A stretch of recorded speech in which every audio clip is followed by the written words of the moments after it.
سلام. هفته گذشته شهاب‌الدین شجاع یکی از دانشمندان تاجیک با نشر مراجعه‌نامه به عنوان رئیس جمهور و دیگر رهبران عالی تاجیکستان خواست قانونا نام زبان را فارسی تاجیکی کنند و همان گونه که در سالهای اخیر زمان شوروی بود. او همچنین تغییر سنه تجلیل روز زبان را تنقید کرده و این کار مقامات را فقط چاپلوسی نامیده است.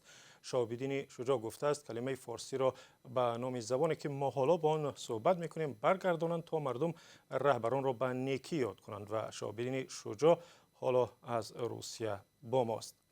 سلام و به برنامه ما خوش آمدید. سبب حالا مراجعت کردن شما به رئیس جمهور و دیگر رهبران تاجیکستان برای فارسی تاجیکی نامیدن زبان چه هست؟ درود بر شما و به بینندگان برنامه های شما.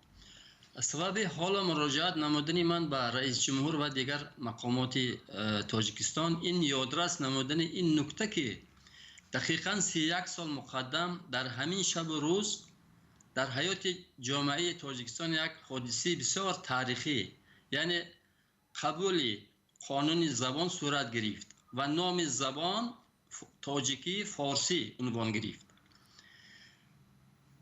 یعنی زبان نه در سنه 5 اکتبر بلکه 22 ماه ایول سال 1989 قبول گردید و منطقاً ما باید در تاجیکستان همه ساله 22 ایول روز زبان مادری را تجلیل کنیم. و خود شما میدونید که کدامی از مقامات فعلی یا سابق در تاجیکستان پیشنهاد کرد که روز زبان را که 22 ایول تجلیل میشد به روز زادروز امام علی رحمان رئیس جمهوری تاجیکستان گذرانند؟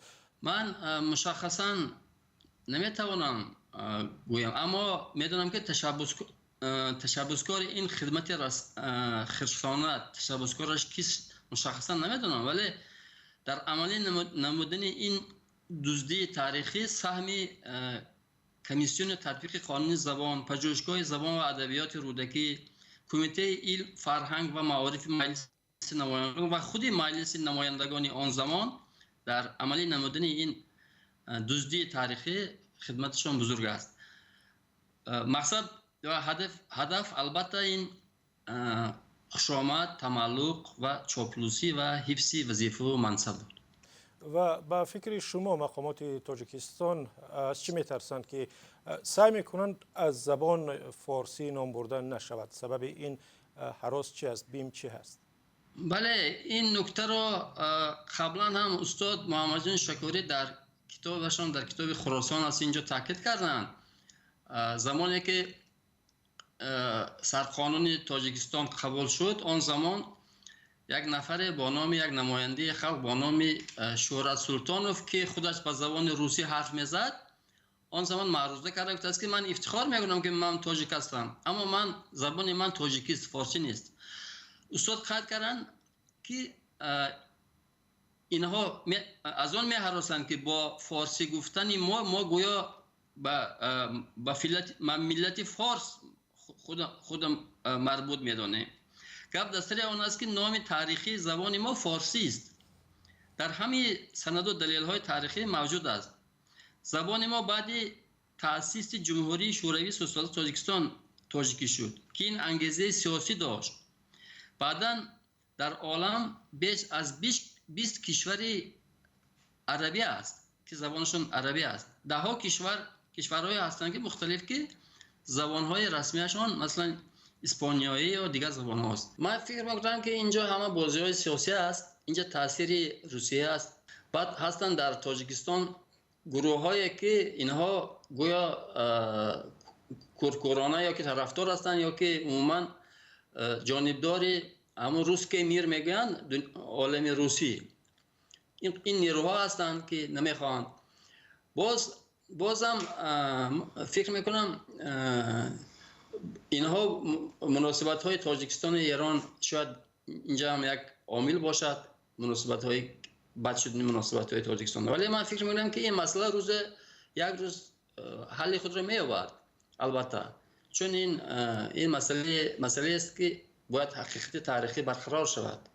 یک ایده میگویند که حالا در تاجیکستان مسئله مهم نه برگرداندن کلمه فارسی به زبان و یا از جمله بازگشت به خط فارسی است که بسیار بحث میشد، بلکه وضع این ناگوار تعلیم و تربیه و زبان در کشور است. یعنی باید غمی زبان را خورد، نه غمی برگرداندن کلمه به زبان را.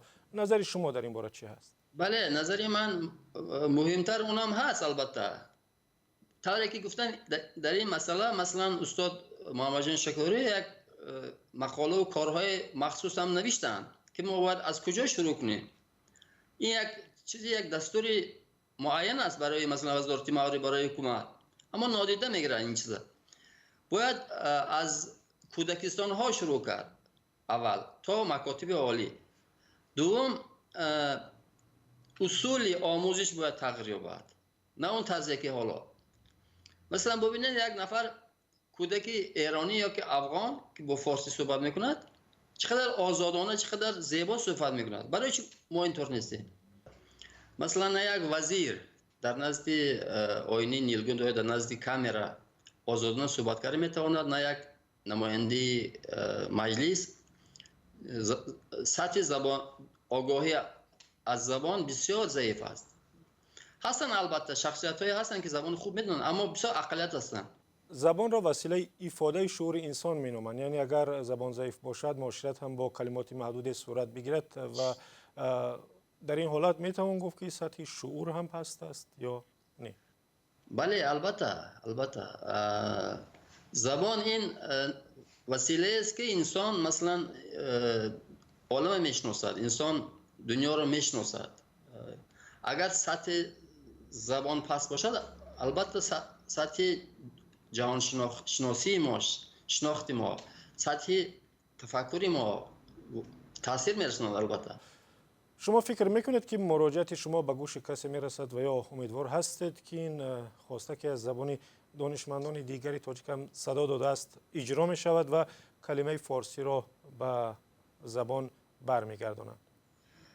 البته از این نامه مقامات خبر خواهند یافت، ولی من امید ندارم که یگان واکنش مثبت صورت بگیرد.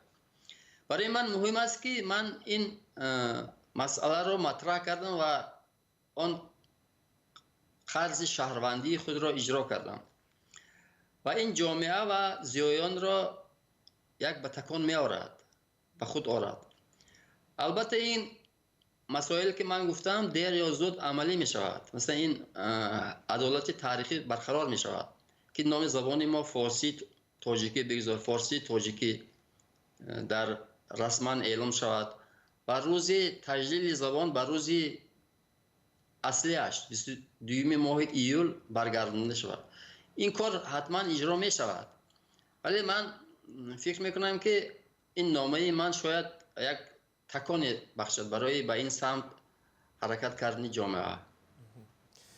تشکر. شهاب‌الدین شجاعی دانشمند تاجیک از روسیه با ما صحبت میکرد و درباره بحث‌ها راجع به زبان فارسی تاجیکی و هم احوال امروزه زبان در تاجیکستان. تشکر زیاد به شما برای صحبت استاد. تشکر، سلامت باشید.